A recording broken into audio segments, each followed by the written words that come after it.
हमारी संस्कृति, हमारे संस्कार सदा रहें हमारे साथ। सब्सक्राइब करें तिलक।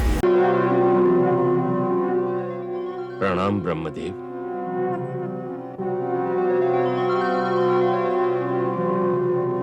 कल्याणमस्तु।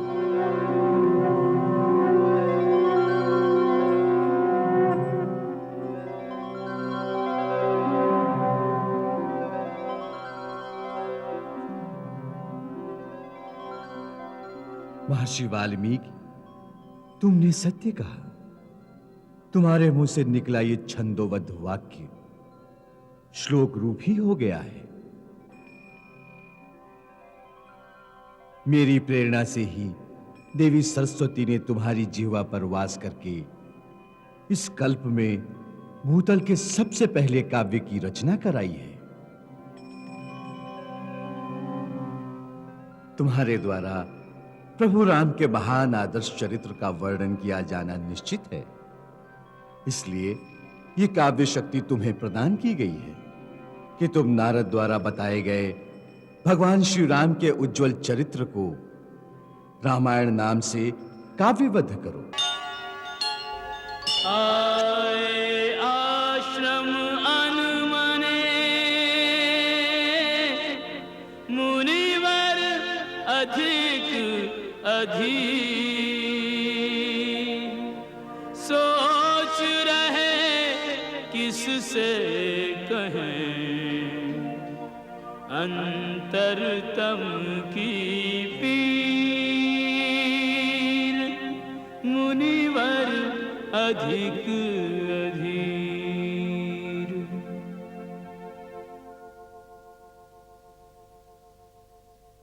गुरुदेव,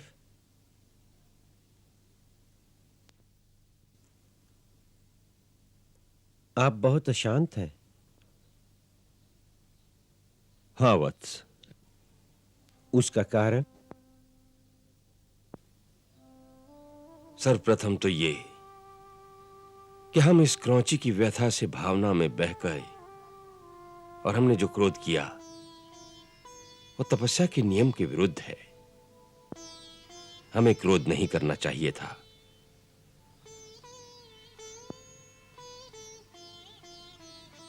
सब प्राणी अपने अपने कर्मानुसार फल भोगते हैं।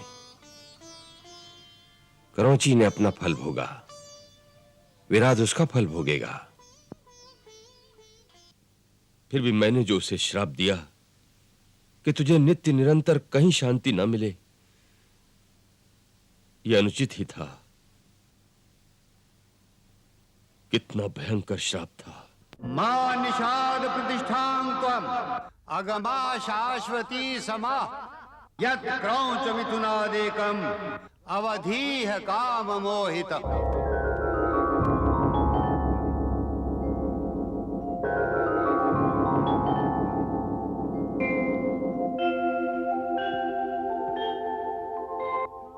मां निषाद प्रतिष्ठां तुम अगमः शाश्वती समा, यत् क्रौंच मिथुनादेकम् अवधीह काममोहितम्।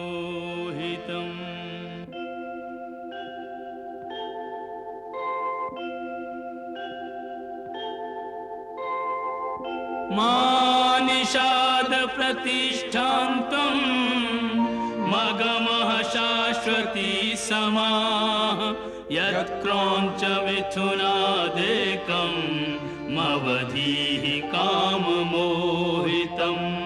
अवधीः काममोहितम्। अवधीः काममोहितम्।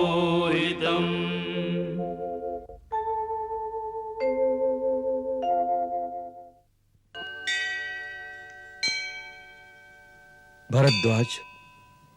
जी गुरुदेव। देखा तुमने? सुना तुमने? क्या गुरुदेव? देखो, मेरी जिह्वा से श्राप रूप में जो वाक्य निकला है वो 4 चरणों में आबद्ध है। इसके प्रत्येक चरण में 8-8 अक्षर बराबर बराबर हैं। इसे लय पर गाया भी जा सकता है। अतः ये वचन श्लोक बनकर छंदबद्ध काव्य रूप हो गया है। इसका अर्थ है कि इस सृष्टि का पहला काव्य होगा। अवश्य।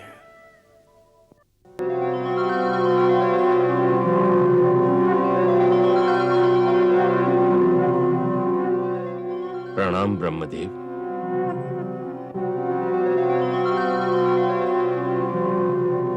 कल्याणमस्तु।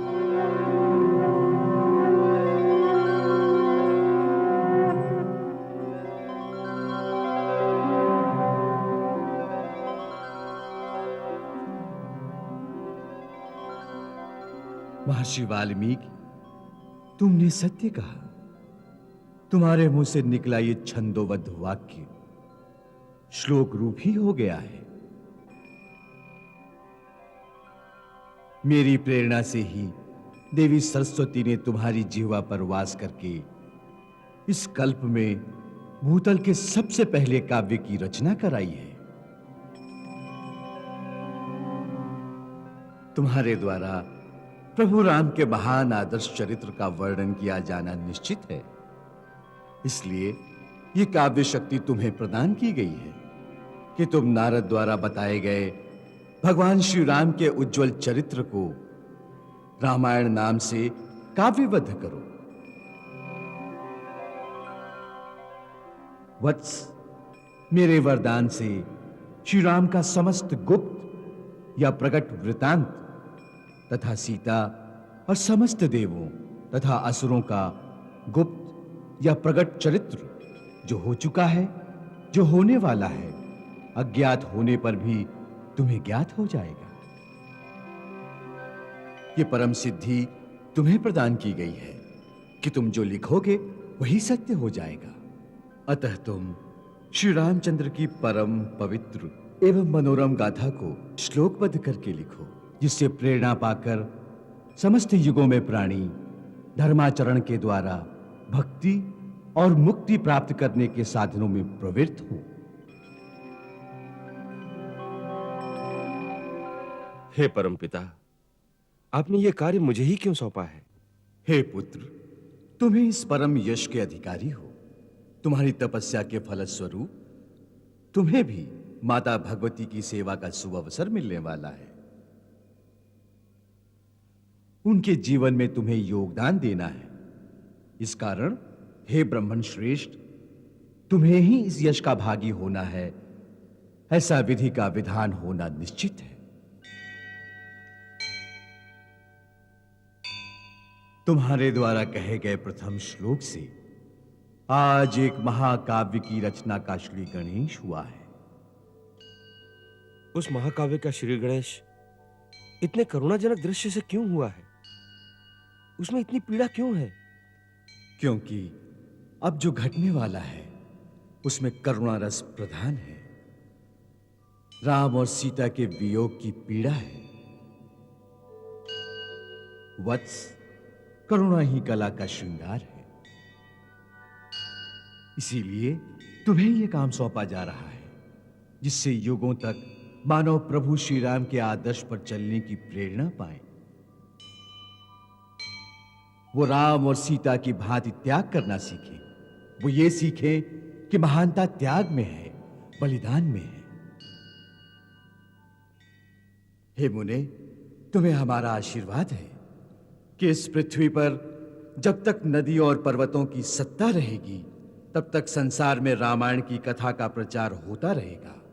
और जब तक तुम्हारी लिखी राम कथा का लोक में प्रचार रहेगा, तब तक तुम मेरे लोकों में निवास करोगे। यावत् स्थास्यन्ति गिरयः सरितश्च महीतले तावत् रामायण कथा